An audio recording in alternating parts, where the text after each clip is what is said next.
Hello everyone, welcome to Lost Forum. I am Rohini and let's continue our TOPA series. तो आज हम देखेंगे section 5 of transfer of property act. तो start करते हैं हम. ओके, सो सेक्शन 5 अगर हम बात करें तो सेक्शन 5 ट्रांसफर ऑफ प्रॉपर्टी का डील करता है the transfer of property whether movable और इमूवेबल. ओके, सो अब इसका मतलब क्या होता है. सो अगर हम बेयर एक्ट की रीडिंग करेंगे तो बेयर एक्ट की अगर मैं अभी सेक्शन 5 रीडिंग कर रही हूँ. So in the following section the transfer of property means an act by which a living person conveys a property. तो यहाँ पे क्या बात हो रही है, लिविंग पर्सन. तो इंपॉर्टेंट जो कीवर्ड्स है वो हमें ध्यान रखना है सेक्शन के. तो यहाँ पे एक कीवर्ड है वो है living person. Then conveys a property in the present और द फ्यूचर. तो यहाँ पे दोनों चीज की बात की उन्होंने, या तो प्रेजेंट या फ्यूचर दोनों. ठीक है. टू वन और मोर अदर लिविंग पर्सन, मतलब जो ट्रांसफर कर रहा है वो भी लिविंग एंड जिसको ट्रांसफर कर रहा है वो भी लिविंग पर्सन. तो यहाँ पे दोनों हो गए.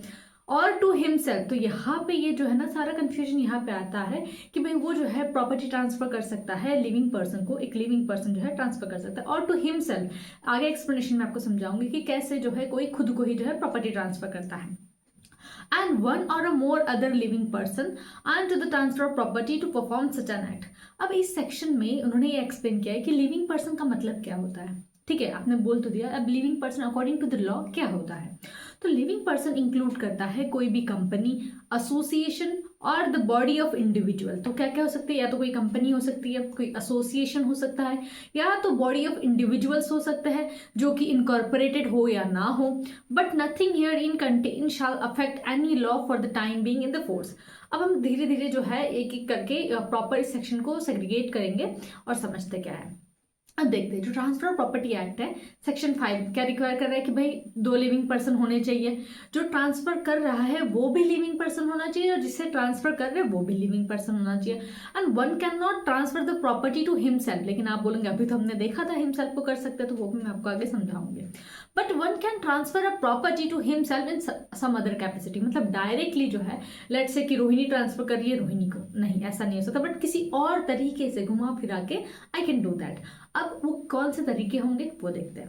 ठीक है, द वर्ड टू हिमसेल्फ, यहाँ पे जो वर्ड यूज किया है बेयर एक्ट में कि himself, include cases where a person make any settlement of his property in a trust. Let say मैंने ट्रस्ट के नाम पे जो है अपनी प्रॉपर्टी ट्रांसफर कर दिया और उस ट्रस्ट की मैं अकेली जो है सोल ट्रस्टी हूँ, तो वो मेरे पैसे घुमा फिरा के तेरा तुझको अर्पण, इसी टाइप से हो गया.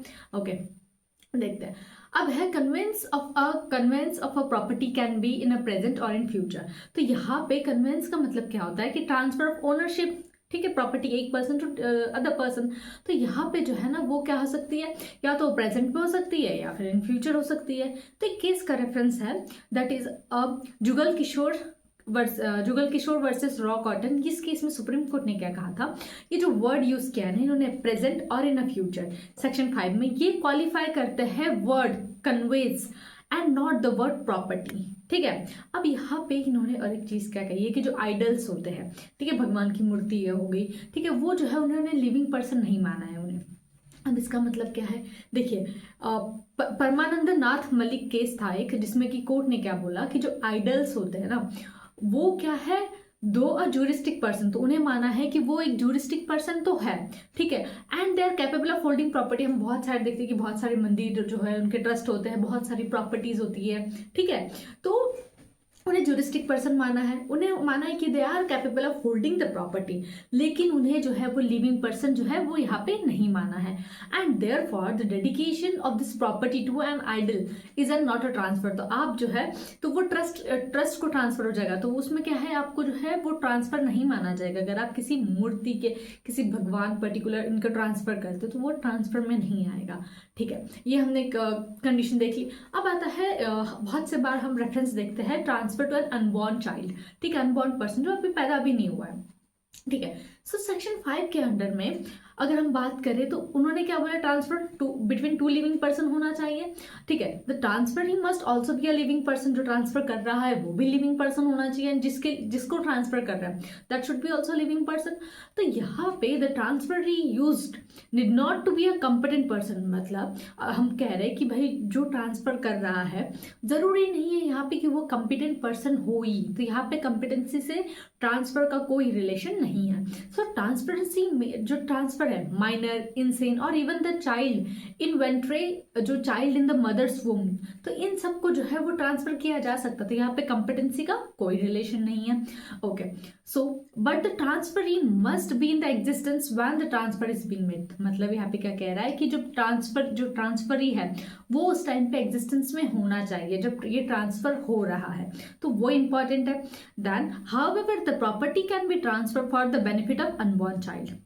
मतलब कि जो अभी मदर के वूम में ही है वो चाइल्ड, उसके भी नाम से जो है उसको भी प्रॉपर्टी ट्रांसफर की जा सकती है। ठीक है, subject to the provision of the section, तो यहाँ पे कुछ सेक्शंस को रेफर किया है, सेक्शन 13, 14, 15 एंड 16। ओके, अब ये हमने एक कंपोनेंट देख लिया। नेक्स्ट कंपोनेंट ये है कि हम पार्टीशन को हम लोग जो है ट्रांसफर ऑफ प्रॉपर्टी कंसिडर करेंगे, तो आंसर इज नो। हम लोग पार्टीशन को कभी भी कंसिडर नहीं करेंगे to be an transfer of property.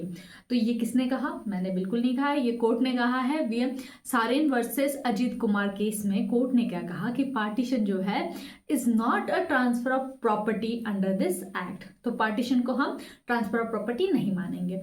Okay, अब एक है मोहन सिंह वर्सेस देवीचरण केस। इसमें कोर्ट ने क्या बोला कि जो पार्टीशन है is not actually a transfer of property. ठीक है, मतलब आप पार्टीशन कर रहे हो, लेट्स से घर है, प्रॉपर्टी जिसका पार्टीशन हुआ है, तो वो आप एक्चुअली में जो प्रॉपर्टी है वो ट्रांसफर नहीं हुई है, but would only signify the surrender of particular right in the extent of similar right to the co-sharer. इसका मतलब यही है कि आप क्या कर रहे हो, पर्टिकुलर कुछ राइट्स है जो आप सरेंडर कर रहे हो, तो ये ट्रांसफर ऑफ प्रॉपर्टी नहीं होगी। आई होप आपको समझ में आ गया होगा। जल्दी से रिकैप करते हैं। सेक्शन 5 हमने देखा ट्रांसफर ऑफ प्रॉपर्टी के 2 लिविंग पर्सन की बात की उन्होंने। ठीक है, उसके बाद हिमसेल्फ को कैसे कर सकते हैं हमने वो देखा। उसके बाद हमने आइडल्स की बात की कि क्या वो लिविंग पर्सन है या नहीं है, ज्यूरिस्टिक है बट लिविंग पर्सन नहीं है। उसके बाद हमने देखा ट्रांसफर अनबॉर्न पर्सन को देखा, तो अनबॉर्न पर्सन के जो है बेनिफिट्स के लिए हमसे कर सकते हैं। उसके बाद हमने देखा कि पार्टीशन की बात की, तो पार्टीशन को है ट्रांसफर प्रॉपर्टी नहीं कंसिडर करते। तो ये हमारा पूरा जो है वो जिस्ट हुआ section 5 of transfer of property act का। Thank you so much.